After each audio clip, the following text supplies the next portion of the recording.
tabel output yang harus dibaca hasilnya ya, dimaknai atau ditafsirkan.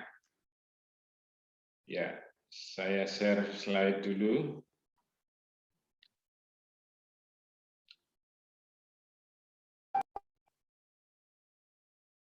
Lalu yang belum berhasil ngeran aplikasi SPSS harus belajar dengan yang sudah ya. Ya, beberapa tugas ya, ada yang mencerminkan memang belum ya, belum ngeran. Ya. Jadi yang belum berhasil ngeran tolong untuk belajar nanti. Ada yang sudah berhasil. Kalau masih bingung nanya ke saya. Oke. Baik, kita mulai dengan tabel KMO Bartlett Test. Ya, ini posisinya ada di atas sendiri itu kalau di output result. Ya, KMO dan Bartlett Test ini untuk memperoleh informasi apakah sampel yang kita gunakan itu memenuhi syarat atau tidak, atau cukup atau tidak ya. Karena KMO Bartlett Test ini menunjukkan kecukupan sampel yang digunakan dalam analisis. Nah, ini tidak perlu banyak-banyak yang kita lihat ya. Satu yang paling bawah ini. Nah, signifikan ya, itu nilai P-nya ya. Jadi kalau nilai yang paling bawah ini ya, ini lebih kecil dari 0,01 ya, itu memenuhi syarat yang satu ya. Syarat apa? Syarat kecukupan sampel. Kemudian nilai KMO-nya, KMO-nya ada di mana? KMO-nya ada di tabel yang paling atas ini. Ini dipanjangin. KMO itu Kaiser-Meyer Holguin Measure of Sampling Adequate. Jadi bahasa sederhana ya kecukupan sampel. Nah, ini syaratnya harus lebih besar dari 0,5. Ya. Yang belum ngeran mesti belum paham ini ya. Yang sudah ngeran lokasi KMO Bartlett Test tabelnya ada di mana pasti sudah tahu. Ya. Oke. Ini KMO yang paling atas ini syaratnya lebih dari 0,5 atau nilainya lebih besar dari 0,5. Ini 8,66. Artinya apa? Artinya lebih besar dari 0,5, memenuhi syarat. Jadi dua hal itu cukup untuk menarik kesimpulan bahwa sampel yang digunakan pada analisis faktor itu telah cukup. Ya. Ini dulu tentang kecukupan sampel. Ada pertanyaan? Dua hal yang kita lihat ya. Yang paling bawah harus lebih kecil dari 0,01. Kemudian yang paling atas ya harus lebih besar dari 0,05. Bapak izin bertanya, Bapak. Silakan, Mbak Mudia. Pak, berarti nilai SIK yang paling bawah itu berarti mutlak ya, Pak, 0,00 kayak gitu, atau bisa min 0,00? Bisa, ini bisa berubah-ubah. Kalau sampel kita kurang ya, belum memenuhi syarat, ini bisa lebih besar ini. Ya. Kalau di bawah 0,01 berarti memenuhi syarat. Di atas 0,01 misal 0,11 ya. Itu enggak memenuhi syarat. 0,09 misalnya, tidak memenuhi syarat ya. 0,10 misalnya ya, tentu tidak memenuhi syarat. Ada lagi?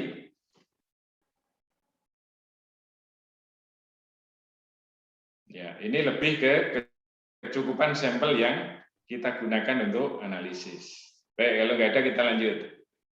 Memaknai yang kedua. Ya.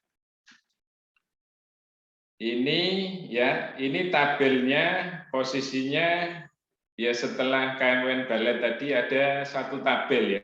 Jadi satu atau dua tabel agak ke bawah sedikit ya. Itu cari yang total varian explain ya.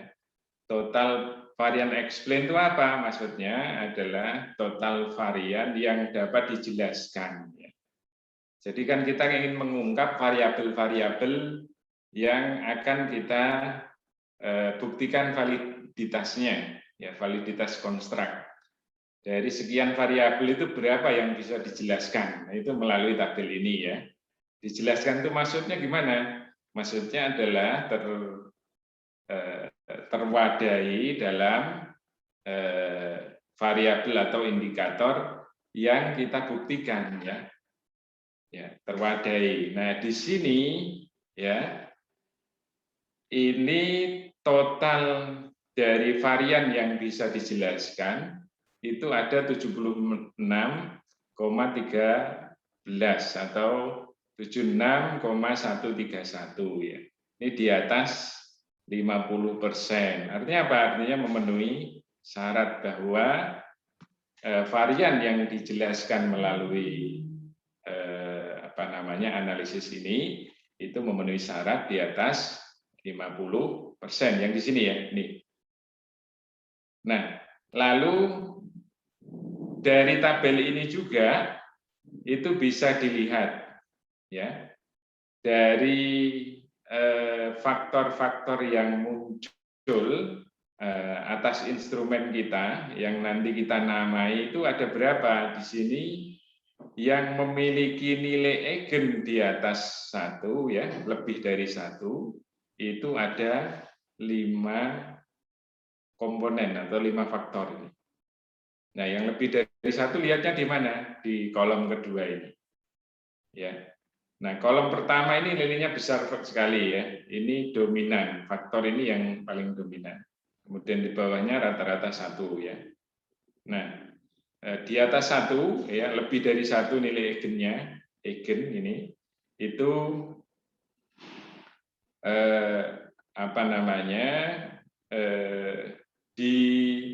bisa dibuat atau di adjust sebagai faktor yang muncul ya. Faktor yang muncul. Jadi kita itu mengeksplor ya dari instrumen, dari indikator yang ada pada kisi-kisi instrumen ya, yang diterjemahkan dalam butir-butirnya. Saya coba perlihatkan contoh ya, biar langsung nyambung. Nah, ini contoh instrumen ini. Ini untuk contoh CFA ini ya. Ini dimensi atau variabel, ini juga bisa. Nah, ini indikator dari variabel. Ini pernyataan atau butir. Nah, maksudnya bahwa hubungan antara dimensi atau variabel dengan indikator dan butirnya ini bisa dijelaskan ya. Bisa dijelaskan itu maksudnya gimana? Maksudnya adalah apa yang dinyatakan, apa yang ditanyakan dalam butir-butir itu memang berhubungan ya, memang termaktub ya secara data data nyata ya, data yang kita ambil itu di lapangan ya, itu termaktub di sana ya. Jadi nyambung begitu bahasa sederhananya antara pernyataan, indikator dan dimensinya. Nah, kita kembali ke atas. Ya. Nah, sebentar saya ulang sekali lagi yang ini, yang contoh ini. Kalau di sini ya, contoh instrumen ini kan dimensinya sudah diketahui nih. Dimensi ini berdasarkan apa? Mengetahuinya berdasarkan teori ya. Tapi kalau contoh yang kita gunakan untuk analisis CFA, ini dimensinya tidak diketahui nih. Belum diketahui ya. Ini yang belum diketahui nih. Di sini dia letaknya.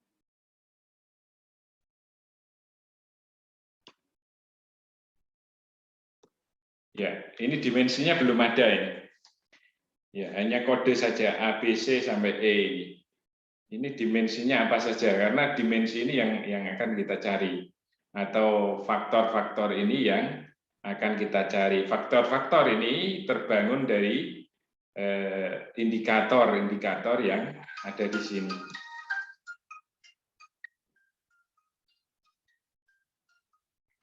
Ya, Assalamualaikum Gus. Siap Gus. Nah ini tak telepon lagi ya. Di kampus tapi lagi ngajar ini. Siap, nanti tak telepon ya. Oh, mampir, tak tunggu sini. Siap. Ya. Assalamualaikum. Ya, baik. Yang kita eksplor itu ini ya. Jadi nama-nama faktor itu belum muncul. Nama-nama faktor itu terbangunnya adalah dari indikator-indikator atau observed variable yang sudah diidentifikasi ya. Nah, identifikasi dari indikatornya apa? Ya salah satunya berdasarkan teori tapi belum firm ya. Belum mantap gitu ya secara teorinya. Maka perlu dicari faktor-faktornya. Ya, dari sini ada pertanyaan. Kenapa ini perlu dicari faktornya?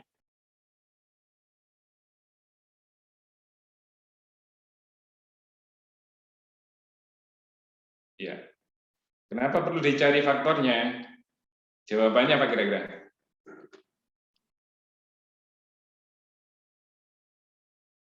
Ya. Mbak Nurdia?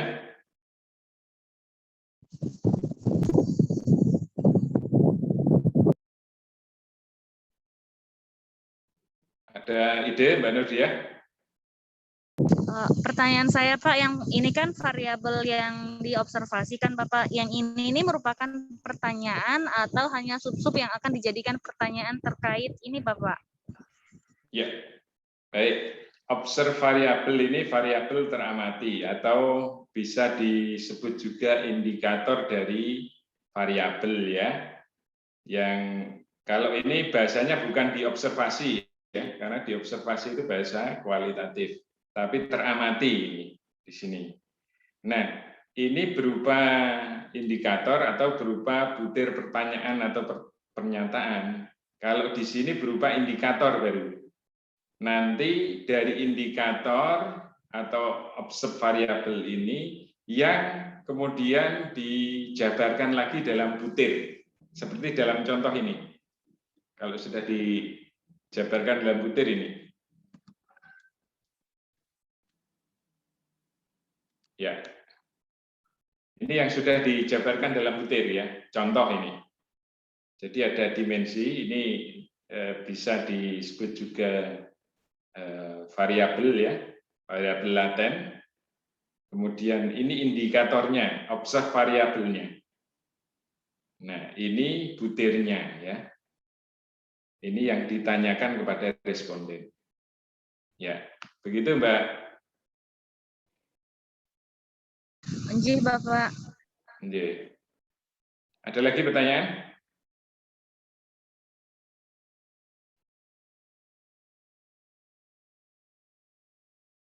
Dan ada ya? Ya, nanti ngalir aja kalau ada silakan. Oke, baik, yang diangkat sebagai faktor adalah yang di tabel ini nilai eigennya, ya. Ini yang nilai yang memuat varian yang bisa dijelaskan, ya. Jadi varian yang bisa dijelaskan itu di sini, ya. Yang bisa dijelaskan berapa totalnya 76%. 76% ini dari mana? Dari komponen 1 sampai 5 atau faktor 1 sampai faktor 5. Nah, inilah nanti yang kita angkat sebagai faktor-faktor yang muncul ya pada instrumen yang kita eksplorasi dengan analisis EVA. Nah, 1 sampai 5 itu dikuatkan dengan grafik script plot ini ya. Ini ada beberapa faktor yang muncul. Faktor di script plot yang muncul itu didasarkan pada curamnya grafik. Ya. Kita hitung dari sini sampai sini 1, sini 1, 2, ini 3, ini 4, ini 5. Berarti ada 5 faktor. Ya. Sampai sini ada pertanyaan? Jadi faktor yang muncul berdasarkan tadi nilai eigen. Nilai eigen itu varian yang bisa dijelaskan, ya. Kemudian didukung oleh grafik script plot, itu ada 5 faktor yang muncul. Ya, ada pertanyaan?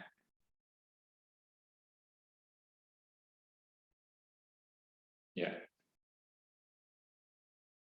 Oke, Mbak Mutia misalnya, kalau dari script plot ini muncul berapa faktor, Mbak Mutia?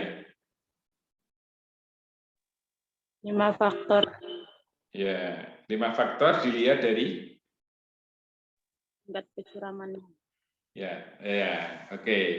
Curamnya grafik penilaian perolehan nilai eigen. Nilai eigen yang mana? Yang tadi di tabel sebelumnya, yang ini, ya. Ini perolehannya kan besar nih, faktor 1 ya, 6,920. Coba kita lihat faktor 1. Nah, ini kan sangat curam. Ya, ambil tegak lurus nih, sangat curam. Ini yang faktor yang dominan. Ya, sampai sini adalah 5 faktor. Oke. Nah, kemudian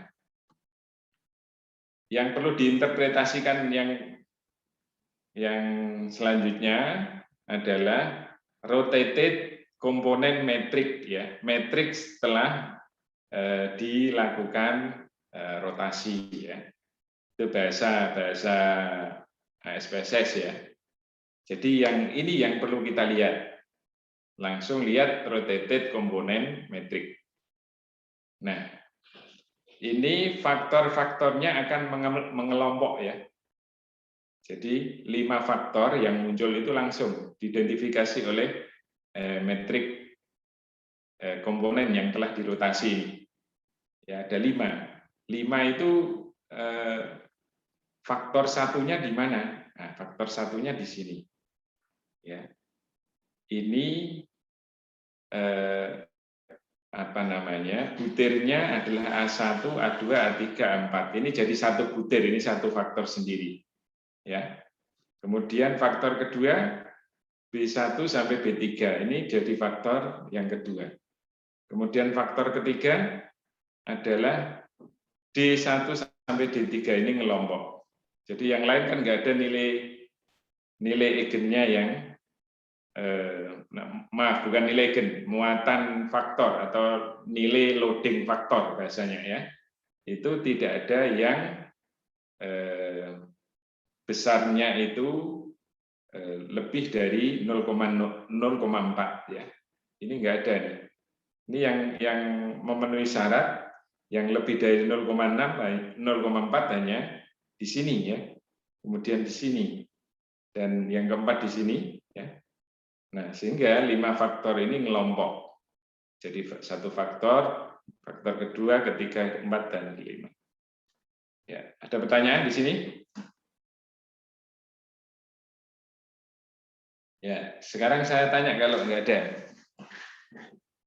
Dari tabel rotated komponen metrik ini,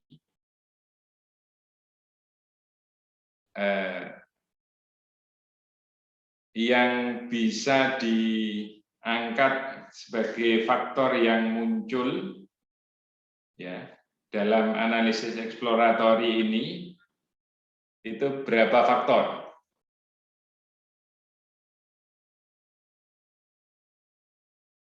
Ada yang bisa?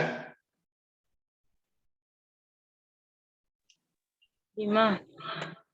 Ya, 5. Faktor yang kelima jelas ya, karena udah ada kotak-kotaknya. Jadi yang ngelompok ini menjadi satu faktor, ya, satu faktor, satu faktor, satu faktor, satu faktor. Ada 5. Ya. Oke.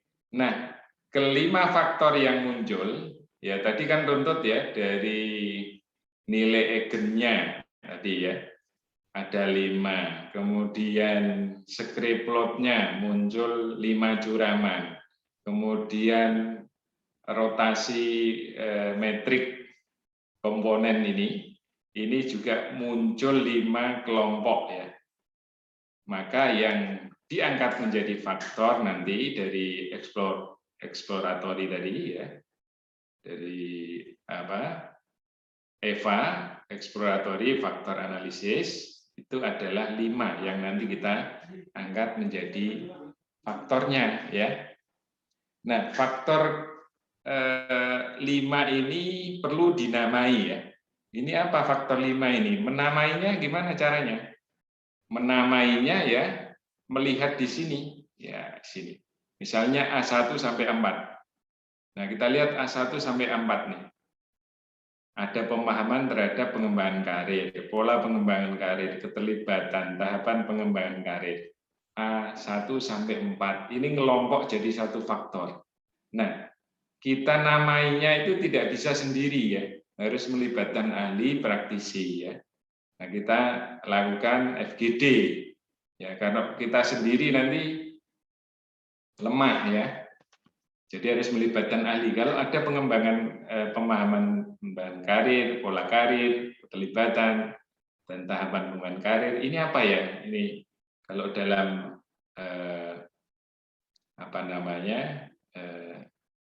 manajemen SDM ya misalnya, ini temanya manajemen SDM ya. Oh, ini pengembangan karir guru misalnya ya. Akhirnya dari FGD ini disepakati ini, maka nama faktor A itu adalah pengembangan karir guru. Menentukannya gimana? Harus melalui mekanisme FGD yang melibatkan ahli dan praktisi, tidak hanya penafsiran peneliti ya. Makanya sekali lagi untuk kuantitatif ini butuh energinya justru di pengembangan instrumen ya. Kalau kita ingin serius dalam melakukan penelitian ya. Oke, sampai sini ada pertanyaan. Jadi akhirnya kelima faktor tadi dinamai ini ya. Ini satu kelompok dinamai pengembangan karir. Ini satu kelompok dinamai iklim kerja. Ini satu kelompok dinamai motivasi intrinsik. Ini satu kelompok kepuasan kerja, komitmen kerja. Nah, nama-nama ini munculnya dari mana? Ya, dari proses FGD. FGD sudah ada tuntunannya, sudah ada kisi-kisinya, sudah ada bahannya. Bahannya dari mana? Dari hasil eksploratory tadi. Oh, ini satu kelompok, ini satu kelompok, ini satu kelompok, ini satu kelompok. Ya. Nah, kenapa Pak kok perlu dilakukan begitu rumit ya? Apa tidak bisa langsung kita kelompokkan saja? Nah, kita langsung kelompokkan dasarnya apa gitu ya? Apakah ada teori yang bisa menjabarkan sampai rinci begitu atau belum? Ya. Kalau sudah ada teori yang menjabarkan sampai rinci boleh ya. Tapi nanti tekniknya tetap harus analisis faktor juga, namanya konfirmatori ya. Kalau ini tadi dasarnya apa? Teorinya belum sampai merinci sampai dengan indikatornya ya. Oke. Ada pertanyaan? Tidak ada, Pak. Masih bingung? Mas Ilham kayaknya masih bingung. Masih, Pak. Iya, yang bagian mana yang masih bingung, Mas Akbar? Enggak apa-apa. Yang tadi, Pak, sebelum pembahasan yang ini. Yang di kolom merah itu ini ya. Ya, menentukannya itu bagaimana, Pak? Sehingga dimunculkan kolom merah ini, Pak. Oke, baik. Pertanyaan bagus. Ya, kenapa harus di merah-merah ini? Ya. Nah, kita mencari faktor ya. Itu kriterianya adalah nilai loading faktor. Jadi di sini rotated component metric itu memuat nilai loading faktor atau nilai muatan faktor. Nah, muatan faktor yang bisa diangkat dan membentuk faktor itu nilainya harus lebih besar dari 0,4. Nah, sekarang 0,4 ini jadi kriteria. Nah, kalau jadi kriteria berarti kita cocokkan dengan hasil perhitungan aplikasi SPSS. Yang 0,64 mana saja nih? Nih. Nah, ini ketemu 1, di atas 0,4, 2, 3. Yang lain ada nggak? Oh, nggak ada yang di atas 0,4. Berarti hanya ini. Dan sudah otomatis SPSS itu mengelompokkan nilai-nilai loading faktor yang di atas kriteria. Jadi otomatis ngelompok ini. Kita tinggal lihat aja. Ya. Ini tinggal lihat aja. Ya. Ini semuanya yang di luar kotak merah tidak ada nilai yang di atas 0,4. Begitu bisa ditangkap, Mas Ilham? Bisa Pak, insya Allah. Ya. Baik, ada lagi? Oke. Nah, ini sekarang saya tawarkan sebelum saya tambah, perlu nggak kita nanti mungkin yang berhasil ngeran coba ngeran nanti kita saksikan bersama-sama. Perlu nggak? Perlu begitu atau nanti sendiri-sendiri?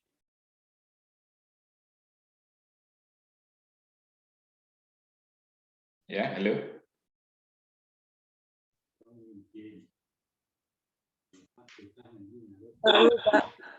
Perlu ya? Ya. Oke, tadi yang berhasil ngeran ada Mas Dwi Afrianto, Mbak Murdiah tadi ya. Nah, siapa relawan yang mau untuk ngeran nanti kita saksikan. Ya. Dari kita langkah-langkahnya dari mengikuti yang ada di slide saya tuh.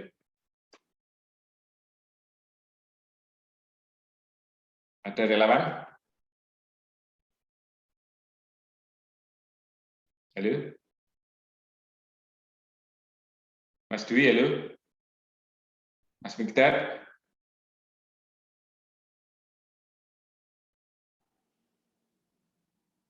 Ya, Mas Mikdad? Runnya berhasil kemarin? Iya, Pak. Nah, mau jadi relawan untuk ngeran disaksikan teman-teman? Saya pakai HP, Pak, nggak pakai laptop ya. Oh, pakai HP. Ya, di rumah apa di mana nih? Di rumah. Di rumah. Ada yang pakai HP, Mas Dwi? Apa yang pakai laptop? Mas Dwi ini kayaknya lagi ke belakang. Halo Mas Dwi.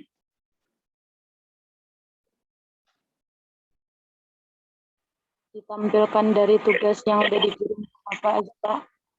Gimana? Ditampilkan dari tugas yang udah dikumpul. Oh, itu itu sama dengan langkah-langkah yang saya ini ya. Saya kasih di slide. Ya. Tapi sebenarnya ya, kalau hanya menyaksikan itu nanti hilang, harus praktek. Makanya kemarin kenapa saya menekankan untuk praktek, karena aplikasi ini kadang-kadang kesulitannya itu ketika ada trouble itu. Jadi troubleshooting ya, itu kita temui ketika kita itu praktek untuk melakukan analisis ya. Ya, nggak ada relawannya nih.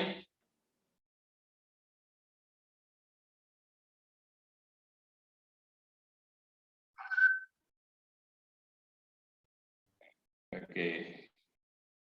Ya. Baik.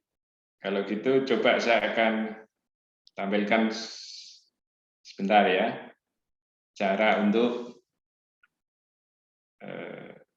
melakukan analisis dengan Eva, perlu nggak? Tanya lagi nih, perlu nggak? Tadi yang jawab perlu hanya 1 orang.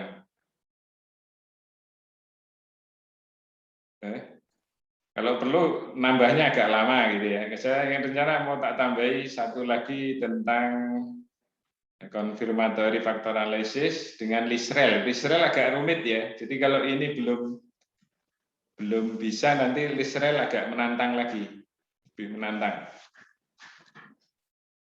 Ya.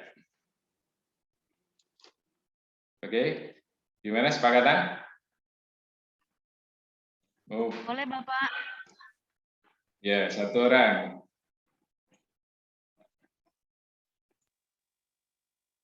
Yang lain? Sepertinya sudah cukup, Pak. Cukup, Dimiliki sudah oke. jelas. Sudah jelas ya. Ya, yang lain? Cukup Pak, Satu-satu. sudah jelas. Sudah jelas, oke, siap.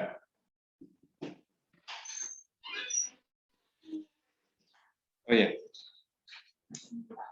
Yang sudah jelas 2 lawan 1. Ada lagi? Sepertinya sudah jelas, Pak. Wah, sudah jelas. 3. Lagi?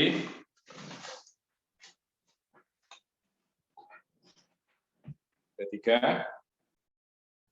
Yang belum jelas sekarang? Sudah nambah Kak?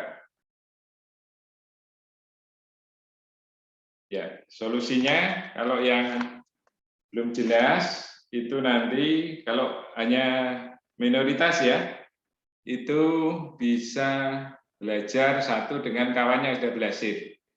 Harus bisa ya, catatan saya harus bisa. Kemudian yang kedua, bisa nyetel tutorial di YouTube. Itu ada itu banyak, coba cari. Ya. Itu. Nanti kalau masih belum bisa, nanti tanya saya bisa sharing nanti dengan yang belum bisa, cari waktu lain nanti di luar jam ini. Gitu ya kira-kira ya. Ya. Kita melangkah ke materi berikutnya, yaitu teknik analisis konfirmatori faktor analisis atau CFA. Ya, sebentar saya buka filenya dulu.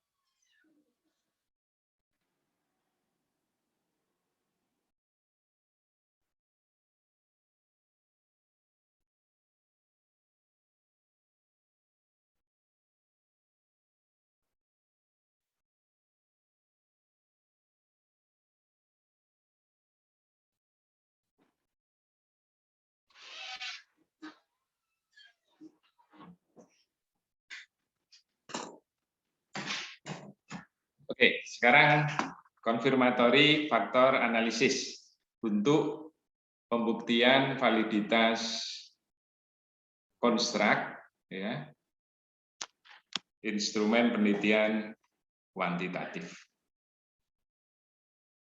Ya, bisa dilihat ini?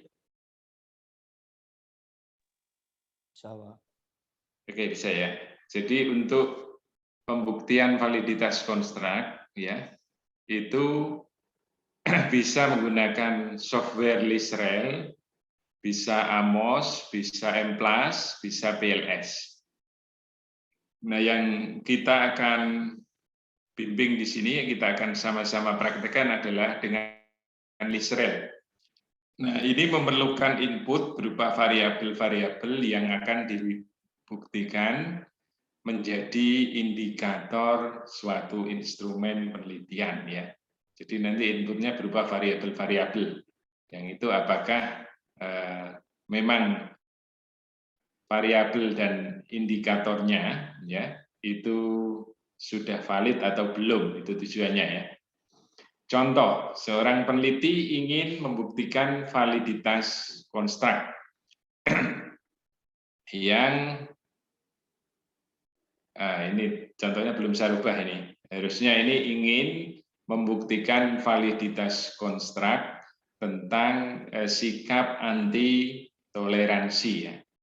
Itu. Jadi anti toleransi itu ada beberapa indikator menurut teorinya. Itu ingin dibuktikan validitasnya oleh peneliti. Nah, ini ya. Jadi sikap anti toleransi ini berdasarkan teori punya 3 indikator. 1, tidak menghargai dan tidak menghormati pemahaman dan praktek ibadah orang lain. Itu indikator yang pertama ya. Ini berdasarkan apa? Teori.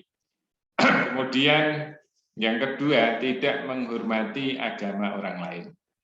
Nah, ini namanya tidak toleran ya. Jadi kalau lihat orang lain beribadah dengan cara mereka ya, cara yang lain, itu mereka tidak senang, tidak menghormati.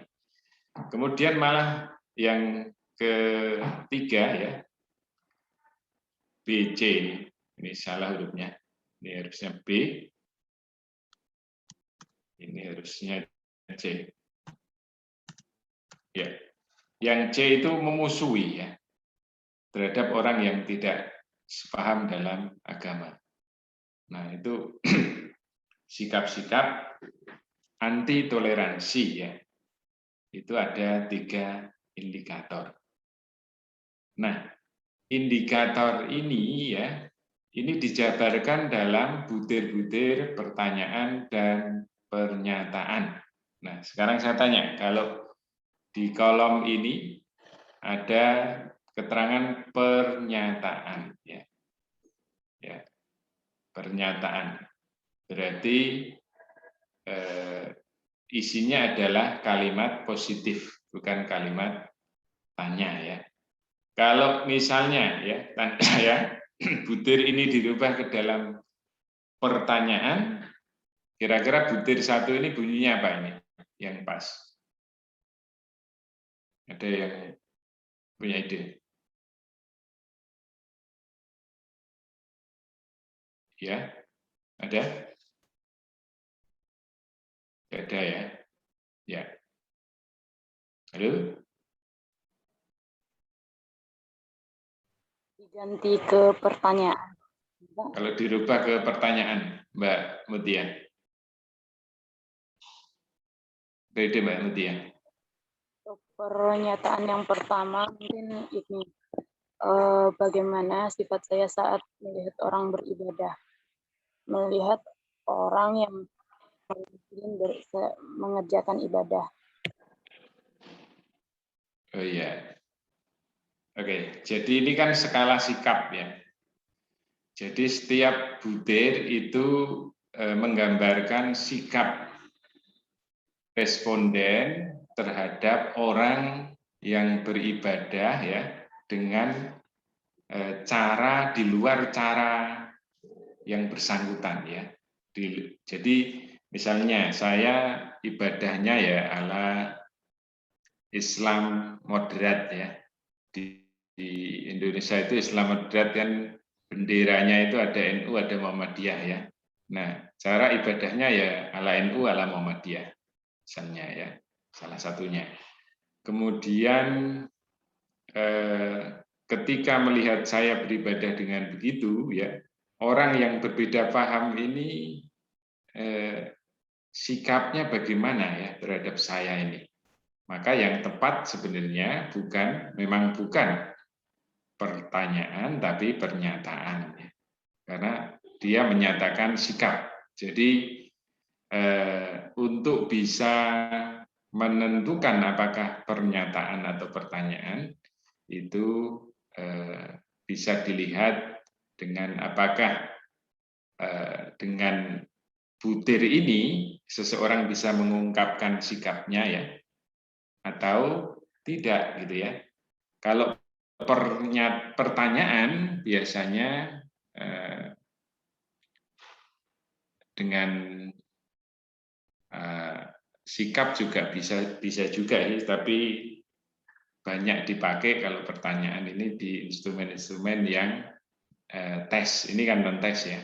Tapi non tes pun bisa dengan pertanyaan ya. Kalau tadi misalnya dirubah ke bagaimana saya menghormati dan seterusnya, itu lebih kalau bagaimana itu nanti jawabannya ke uraian ya, ke uraian, keterangan rinci gitu ya. Tapi kalau dia berbentuk pernyataan ya, pernyataan itu dia setuju, tidak setuju, ragu-ragu dan seterusnya gitu ya.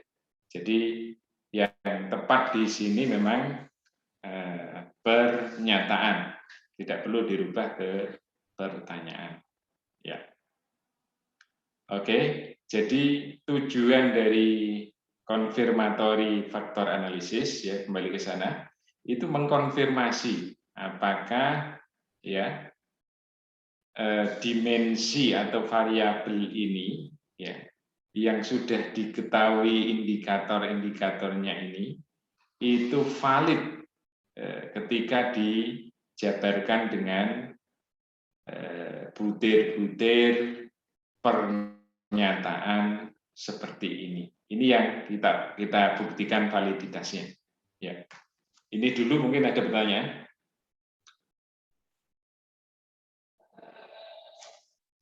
Ya, halo.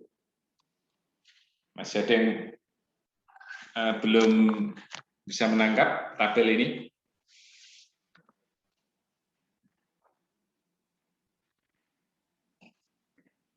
Mas Ilham?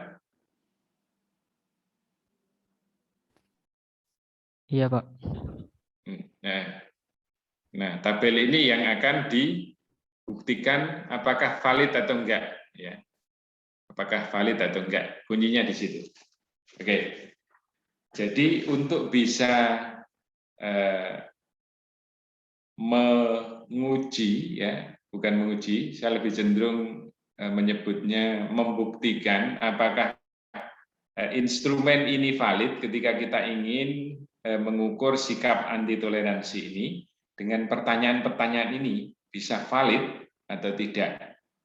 Nah, untuk ini maka instrumen yang akan kita buktikan validitasnya kan harus diuji cobakan ya. Ya, jadi disebar ke responden ya. Responden menjawab pertanyaan-pertanyaan ini. Respondennya berapa ya? Respondennya itu kalau mau mudah analisisnya ya antara 300 gitu ya. 300 siswa misalnya kalau ini ditujukan untuk siswa ya. Nah, dari hasil jawaban siswa ya, itu nanti akan diperoleh data seperti ini ya. Ini data yang sudah diinput dalam SPSS ya. SPSS-nya berguna lagi nih. Nah, SPSS itu bisa mengimport file dari Excel ya. Di input di Excel dulu bisa, langsung SPSS bisa. Ya, ini data yang diperoleh dari instrumen yang kita sebar ke responden. Mereka menjawab kalau butir 1 ya, misalnya dia butir 1 itu di sini ya. Ya, misalnya gitu. Butir 1 jawabannya 4, berarti setuju ini kira-kira ya. Ya, ada yang 5 sangat setuju ya. Dan seterusnya. Kemudian file yang masih data mentah SPSS ini ya, itu diimport ke dalam software Lisrel ya. Seperti ini ya. Nanti diklik, saya gedein sedikit. Ya, diklik di Lisrel, ini ada tulisan Lisrel Windows for Application ya. Ini import data ya. Import data lalu akan keluar data seperti ini ya. Datanya sudah masuk menjadi data Lisrel. Lalu langkah berikutnya adalah klik define variable ya. Define variable ada di menu data. Nanti ikuti ini saja ya. Praktek. Ikuti ini. Lalu define variable kita klik yang continuous di sini, sudah ada titik ini. Sudah di klik di continuous ya. Kemudian di play to all ya. Kemudian di OK, lalu di save. Ya, langkah-langkahnya itu. Nanti silakan diikuti ini. Kemudian diklik lagi statistik. Ini ambil ke output, maaf, yang sebelah kanan dulu. Klik file ya. Nanti ini file ya di sini nanti. File ambil path diagram. Ya. Setelah itu oke. Kemudian baru statistik, klik output option ya di file statistik ini. Kalau yang pertama tadi di file masuk ke path. Oke. Lalu statistik masuk ke output option. Oke. Nah, ini. Lalu keluarlah begini ya. Ini diklik Lisrel.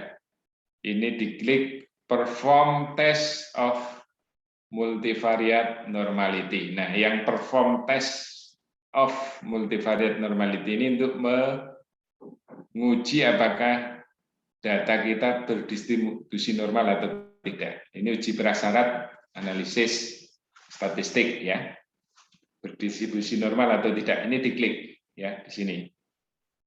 Hanya itu, lalu di klik OK ya. Kemudian ini nanti untuk bisa menambah variabel itu nanti diklik di, ini agak terputus sedikit ya. Ya. Ya. Di data ya, di data nanti. Data, oke. Di data di atas, nanti klik variabel, nanti akan muncul begini ya. Ingat, ini di data letaknya nanti. Ya, kan ada rekamannya ya, nanti diputar lagi. Lalu setelah muncul label ini, di sini ada observe variable, di sini ada latent variable. Lalu kita tambahkan yang observe variable, latent variable ya di sini. Ya, ini dengan klik browse. Ya. Klik browse. Terus setelah itu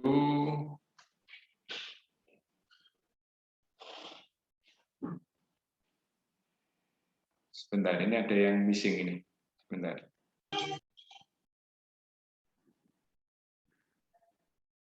Oh, kebanyakan malah kali. Sebentar. Saya ambil yang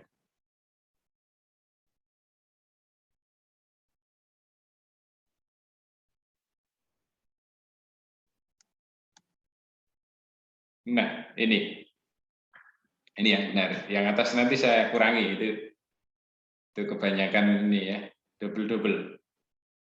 Jadi kita tambah ke variabel laten tadi ya.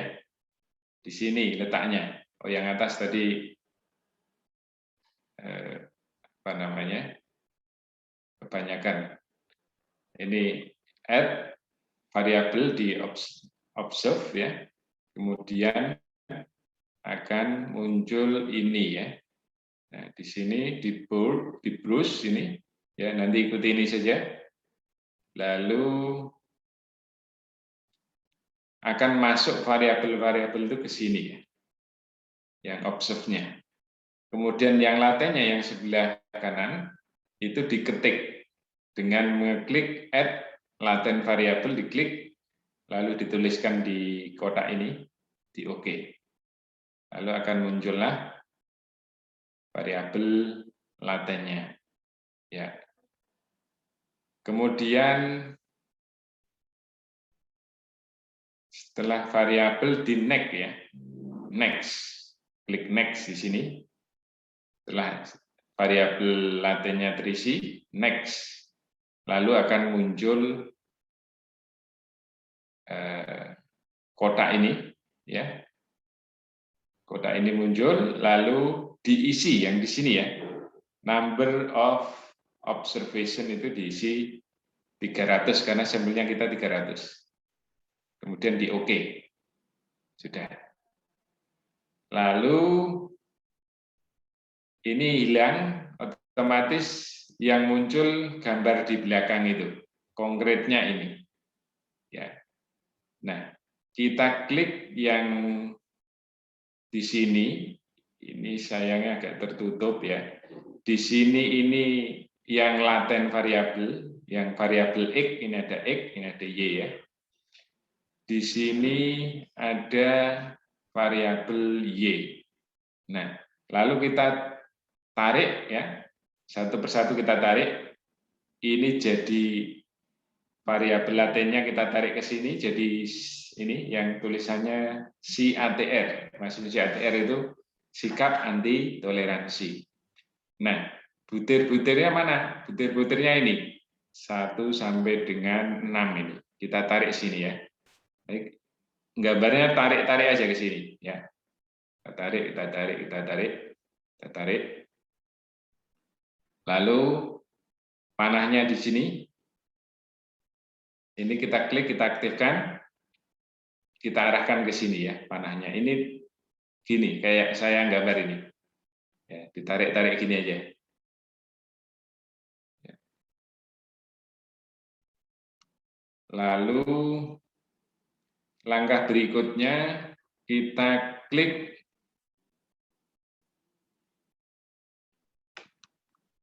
maaf, ini ya. Nah, ini tadi jelasnya begini.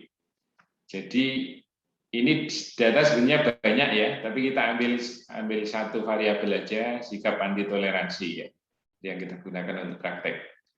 Nah, si ATR kita tarik, caranya gini, thread ditarik ya, di drop ke sini. Ini di drop ke sini, drop ke sini, drop ke sini, drop ke sini, drop ke sini sampai 6. Lalu panahnya kita aktifkan untuk gambar panah ini. Caranya dari sini tarik ke sini, tarik ke sini, tarik ke sini, ya. Habis ini gambar selesai, kita klik ya setup di sini. Nanti ada 2 pilihan, yaitu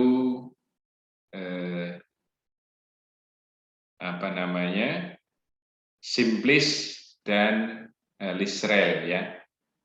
Lisrel sintak dan simplis sintak. Itu kedua-duanya kita klik atau dengan klik F4 dan F8 ya. Ya. Oke.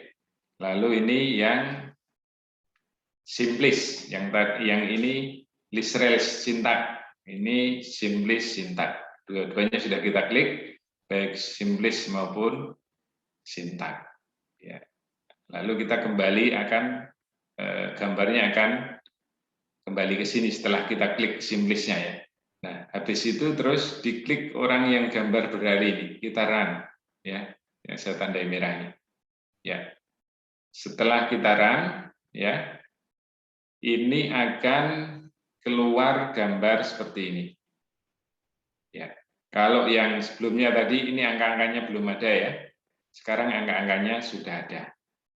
Nah, yang kita perlu perhatikan outputnya nanti yang di gambar di sini ini ya, estimate ini diklik panahnya diganti T value ya.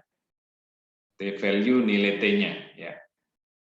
Nah, T-value yang pertama kita ambil dari outputnya. Ya, di sini outputnya T-value-nya ya ini ya. Ini saya kecilin sebentar. Ya. Nah, gambar ini sudah fit, ya sudah fit, modelnya sudah fit. T-value-nya, kriterianya nanti kita jelaskan setelah gambar ini ya. Jadi sudah memenuhi kriteria T-value yang fit, karena nilai T-value yang fit itu di atas 1,67 ya, 1,69 maaf ya, T-value-nya harus di atas 1,69. Ini 9, sekian 849 ya.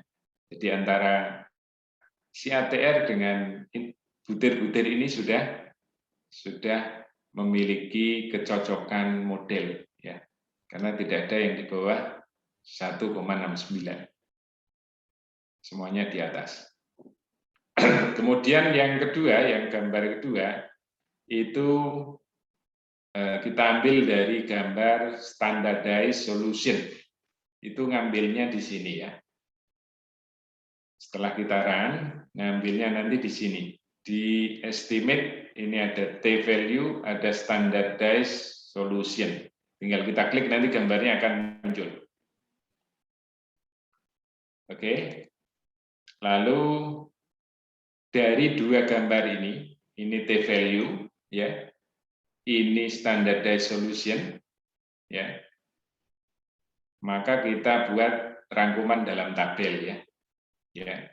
Aspeknya atau variabelnya apa? Sikap anti toleransi. Ya, indikatornya ada 3 tadi, kemudian butirnya ada 6, ya.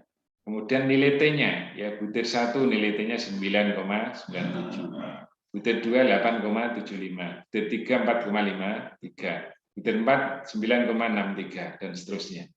Jadi ini di atas kriteria semua ya.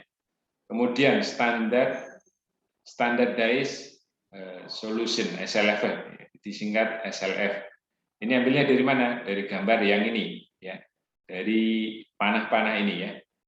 0,70, 0,68, 0,35, 68, 0,33, 0,72. Lalu kita rangkum di sini ya. Nah, untuk bisa menyimpulkan valid atau tidak, kita cocokin dengan kriterianya ya. Kriterianya apa? Nilai T-nya di atas 1,69 ya. Standardized loading factor. Kemudian nilai T-nya 1,69. Kemudian SLF-nya ya. Di sini tadi tertulis SLF standardized loading faktornya ya. Itu dari gambar yang kedua, gambar yang keduanya ini ya. Gambar pertama adalah T-value yang ini. Gambar kedua adalah standardized solution atau standardized loading factor, maka angka-angkanya kita tuangkan di dalam tabel. Lalu kita cocokkan dengan kriteria ya.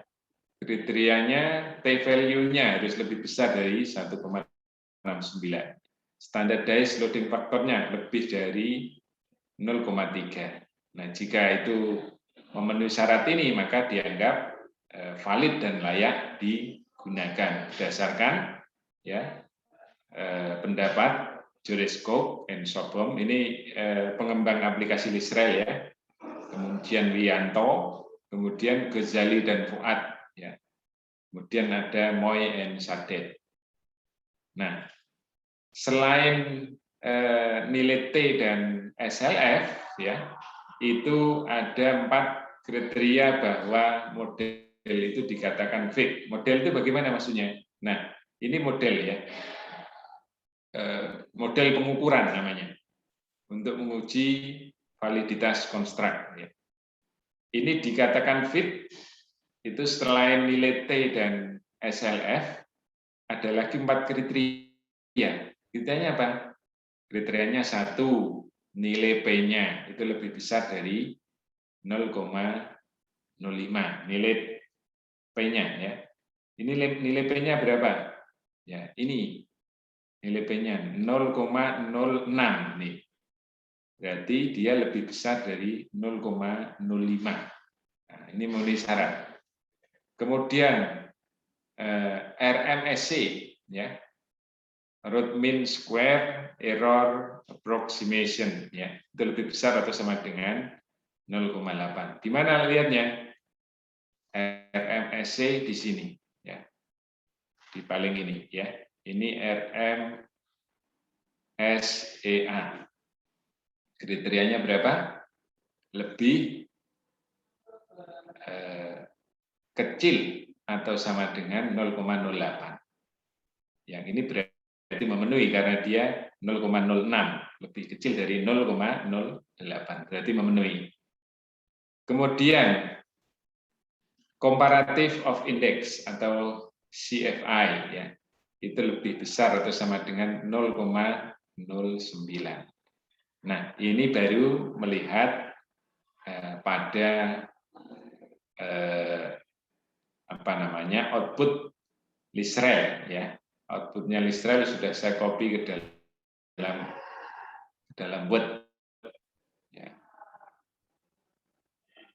Untuk melihat bahwa model pengukuran kita sudah fit. Nah, ini.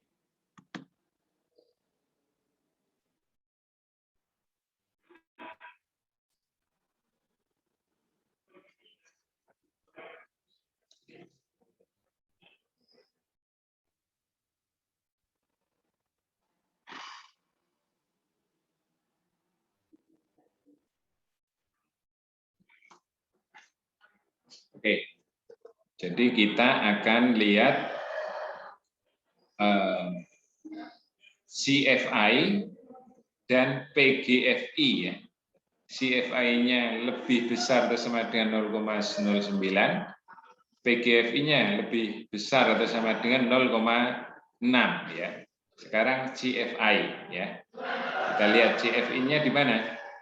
Berada di bagian bawah. CFI.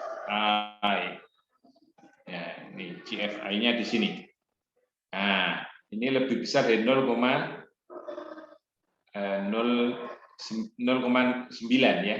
CFI-nya 0,97 di atas 0,9 ya. Kemudian PGFI ya.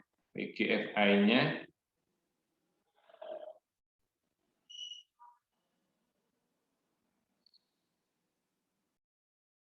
lebih besar atau sama dengan 0,06. Di sini berapa PGFI-nya? PGFI-nya 0,42. Ini di bawah ya. 0,42. Nah, kalau ketemu seperti ini ya, itu kita tidak langsung ngejudge ini tidak valid ya. Karena ada kriteria lain yang bisa digunakan. Misalnya ACFI ya. ACFI-nya berapa? Minimal 0,9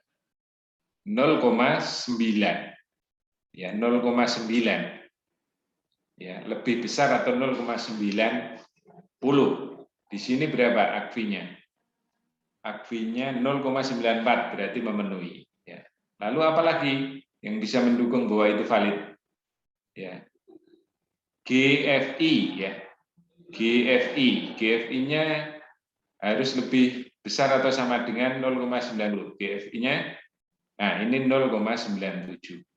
Dari sekian kriteria, ya itu mayoritas terpenuhi ya, kecuali PGFI. Nah, ini sudah bisa ditoleransi bahwa instrumen kita memenuhi validitas konstrak. Ya. Ini, jadi sebenarnya sederhana ini. Kalau kita sudah praktek ya, untuk bisa praktek memang harus berulang-ulang ya. Saya pun ya, untuk bisa fit seperti ini ya, itu tidak sekali dua kali ya. Tidak sekali dua kali, saya coba terus ya. Kadang-kadang install aja itu belum tentu sekali jadi, ya. Beda ini dengan install yang SPSS. SPSS mudah installnya. Kalau ini agak sedikit ribet, ya, karena aplikasi ini sebenarnya berbayar. Ya, kita kan pakainya yang gratisan. Nanti saya akan berikan linknya, silakan di-download, nanti ikuti petunjuk di webnya itu, di web, nanti silakan diinstal, lalu dipraktekkan sesuai dengan langkah-langkahnya. Kalau masih kurang jelas, cari tutorial yang ada di sosial media, saya kira banyak itu. Nanti di web juga banyak, jadi perlu berulang-ulang, dan kalau masih kesulitan silakan mendiskusikan dengan saya nanti. Ini tentu agak lebih jelimet dibandingkan dengan Eva, ya, tapi saya kira dengan kita berlatih, ya, Anda mencoba error, insya Allah akan ketemu nanti, akan bisa mengembangkan satu instrumen yang memenuhi kriteria validitas konstruk. Ya, begitu ya. Nanti tahap awal adalah download aplikasi Lisrel. Nanti linknya saya kirim ke grup. Ini ternyata tidak bisa ditaruh di Google Drive karena dia akan korup biasanya.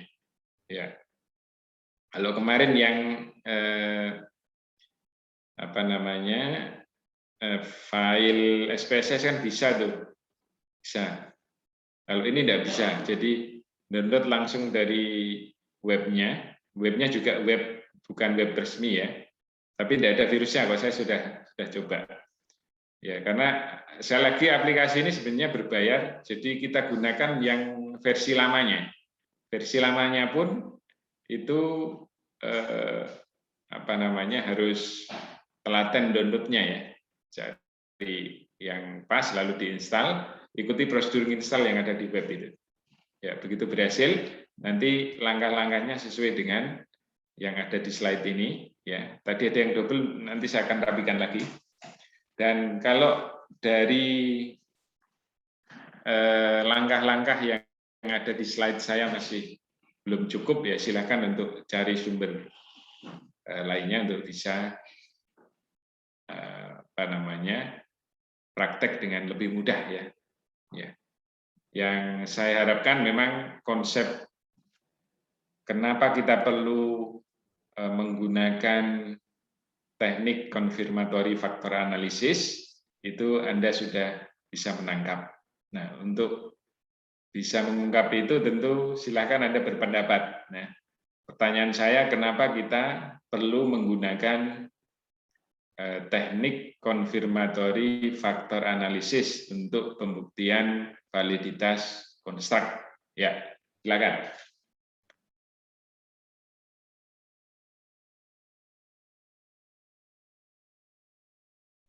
Ya, ada yang punya ide?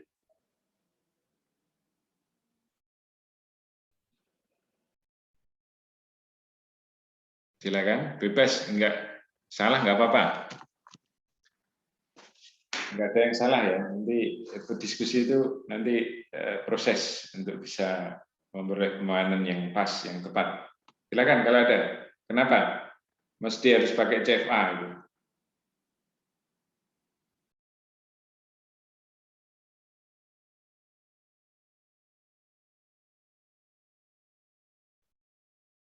Mas Mikdad, ada pendapat?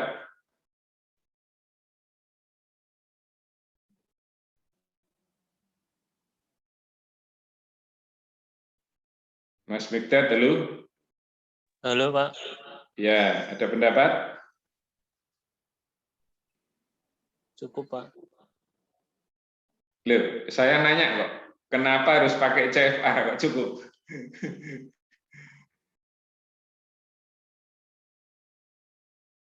Kenapa kok enggak divalidasi pembimbing aja itu kenapa itu? Kok mendadak ribet-ribet gitu loh.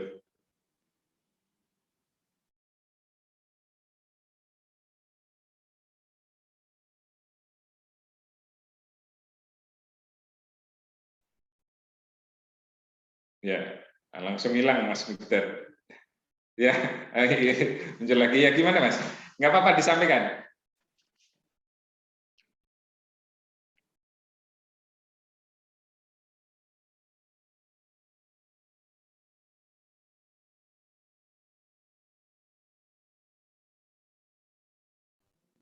Yang lain dulu aja, Pak. Nah, yang lain dulu. Ini Mas Victor masih merancang jawaban. Silakan yang lain.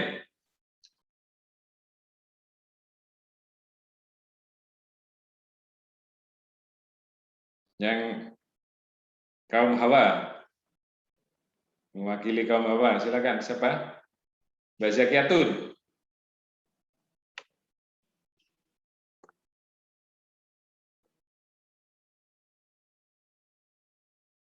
Mbak Zakiatun. Ya, ada jawaban udah? Belum. Ya, Mas Hafiz. Ya Pak, Kenapa harus pakai CFA segala? Ini kan ribet-ribetnya nanti jadi tesisnya lama misalnya kalau kuantitatif. tidak jelas Pak, sinyal Kurang jelas. Oke, Mas Hafiz kurang jelas. Mbak Mutia. Untuk menguji instrumen kita itu sudah valid untuk digunakan untuk penelitian mungkin Pak. Ya, mungkin jawabannya Mbak Mutia untuk menguji ya. Tapi kalau saya lebih cenderung untuk membuktikan ya. Membuktikan bahwa instrumen penelitian kita itu memenuhi kriteria validitas konstruk. Ingat, validitas konstruk itu hubungannya adalah dengan teori ya. Apa secara kerangka teoritis muatan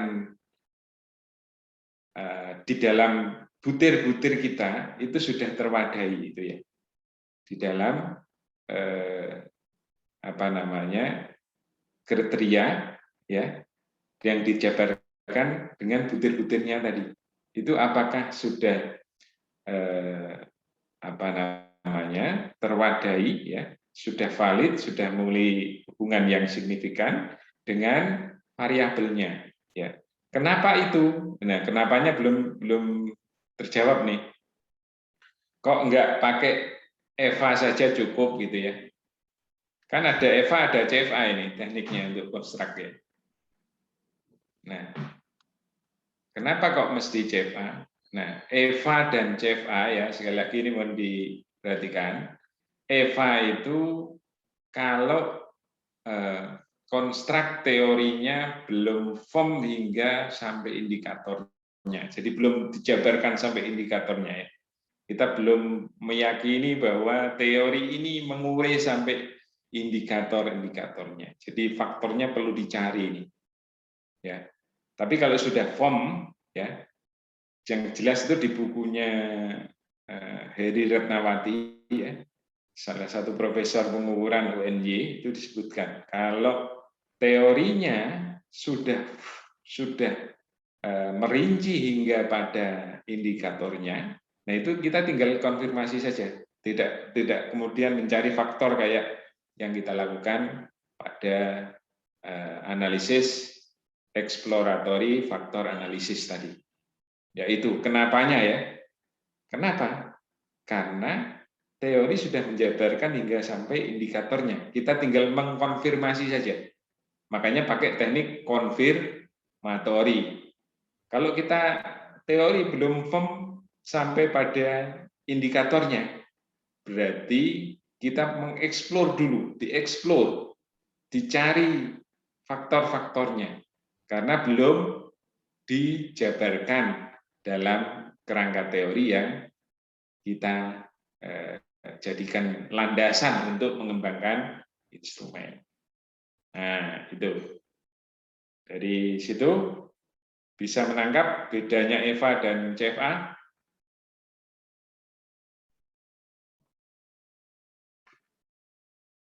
Bisa, Pak. Oke, baik. Bisa ya. EVA dan CFA, bedanya apa, kapan digunakan, ya. Itu. Terus kalau yang tadi saya ure ini tadi agak panjang, itu teknik langkah-langkah analisisnya. Kalau langkah-langkah itu hanya bisa didalami ketika Anda praktek, ya. Ya, jadi mungkin yang berbackground dari Universitas Agama, ya, dari UIN, dari IAIN, dari STAIN, ketika berhadapan dengan ini pasti agak ini, ya, agak butuh energi untuk bisa menguasai, ya. Contohnya saya dulu, ya, saya kan ya dari UIN, ya, dari IAIN zaman dulu, lalu bergelut dengan aplikasi, bahkan sampai belajar aplikasi itu sampai jam 1, jam 2 itu biasa, ya. Ya, karena ini error, ulang lagi error, ulang lagi gitu. Jadi jangan putus asa. Yang penting konsepnya Anda dapat, lalu untuk pendalaman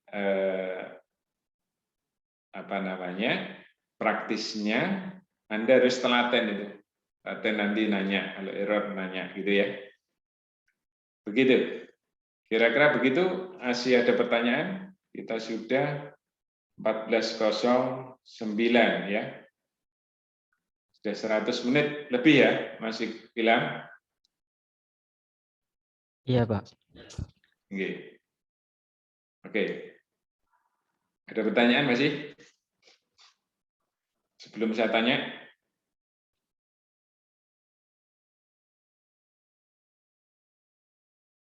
Ya. Oke, yang masih pusing boleh nanya, Pak, biar tanya nggak sedikit. pusing, nggak dibawa ke tempat tidur nanti. Ya, Mas Abdul Hafiz. Kan kita ini kan untuk membuktikan, katanya Bapak, ya. Mm-mm. Apakah kalau kita menggunakan SPSS atau sejenisnya kayak gini ini lebih valid ya Pak, atau dengan yang biasa-biasa gitu, dengan rumus? Ya. Soalnya kan dulu saya S1-nya nggak pakai SPSS, Pak. Lebih yang apa namanya, yang langsung pakai rumus manual, ya. Iya. Ya, baik. Lebih valid mana, manual sama SPSS, itu pertanyaannya, ya. Nah, kalau manual, ya, itu tentu sangat terbatas, ya. Sangat terbatas. Dulu Mas Hafiz analisisnya pakai teknik apa? Regresi ganda, linear. Pak. Regresi ganda, ya. Oke, regresi ganda masih belum rumit, ya. Ya, Pak. Tidak serumit kalau kita menggunakan konfirmatori atau bahkan analisis SEM misalnya, ya, yang multivariabel. Nah, kalau valid, memang alat ini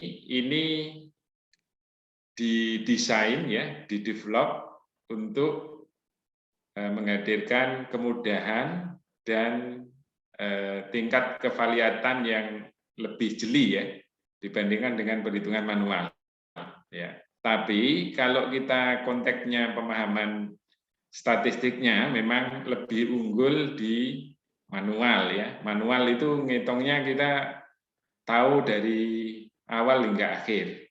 Nah, kalau saya saran, ya, memang kalau statistiknya cukup, itu baik manual maupun aplikasi itu bisa didalami semuanya. Jadi kalau tingkat kevalitan memang lebih unggul di aplikasi. Tapi kalau pemahaman konsep statistik itu lebih unggul di manual, ya.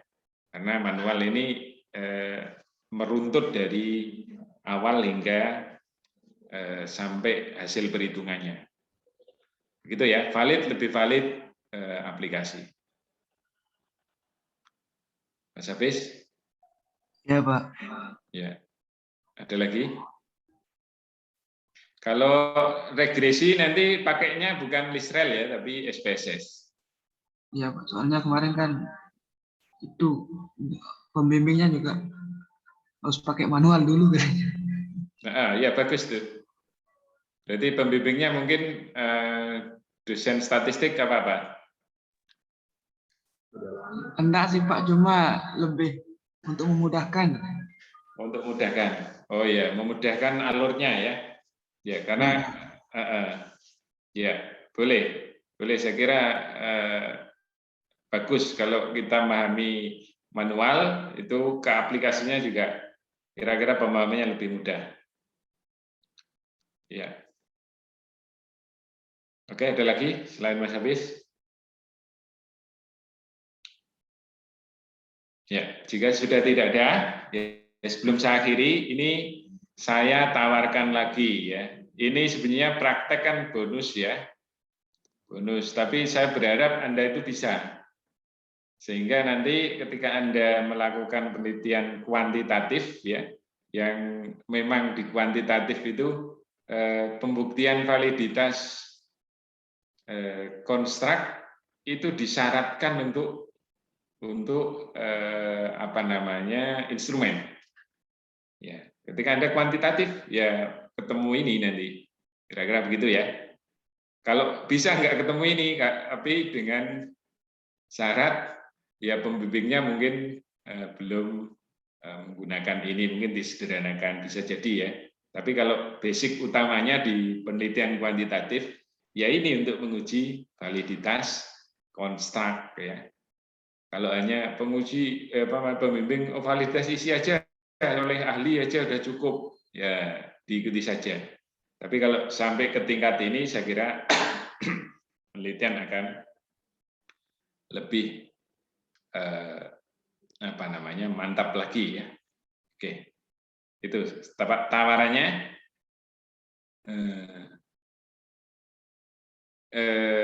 Tugas praktek kelompok atau individu. Nah, ini mungkin dibagi, ini kan cuma dikit ya, 14 ya. Iya, Pak. Bagi 3 kelompok begitu ya. Ada yang 4, ada yang 5 misalnya. Bagi 4 ya, Pak, biar sama-sama. Dibagi 4. Iya, Pak. Dibagi 4 kelompok. Ya monggo nanti diatur oleh Mas Ilham selaku koordinator mata kuliah ya. Ketua kelas juga ya Mas Ilham.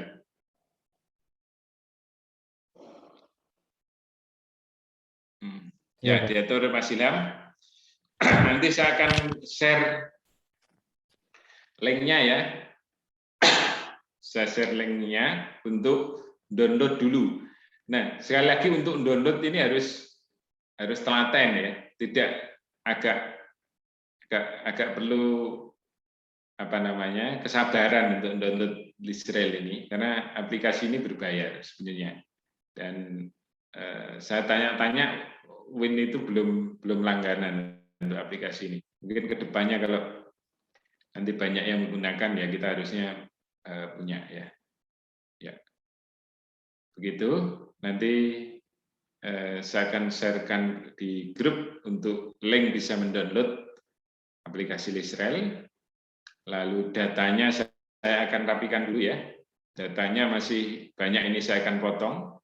Atau kayak kemarin bisa menggunakan data sendiri yang bisa diuji, ya, bisa dibuktikan. Ya, itu ini agak longgar ya. Mungkin kalau kemarin 1 minggu saja belum maksimal ya, artinya masih ada yang belum paham, belum tahu caranya untuk menggunakan. Ya, nah ini khusus ini saya kasih waktu agak longgar ya, lebih dari seminggu tidak apa-apa. Tapi yang penting Anda dapat ilmunya ya, Anda dapat ilmunya. Begitu kira-kira, kurang lebihnya mohon maaf. Dan sisa waktu yang siang ini silakan mendiskusikan untuk teknik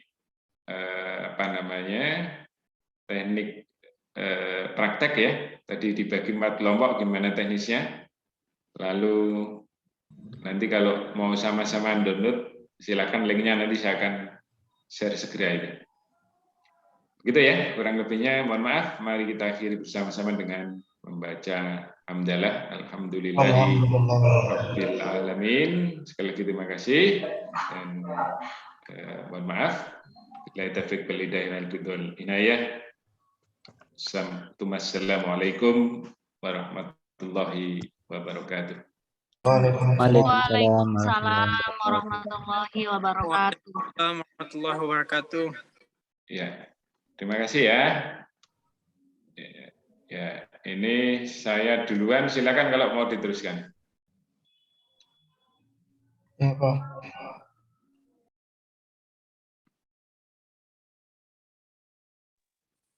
Ya, Mas Abdul.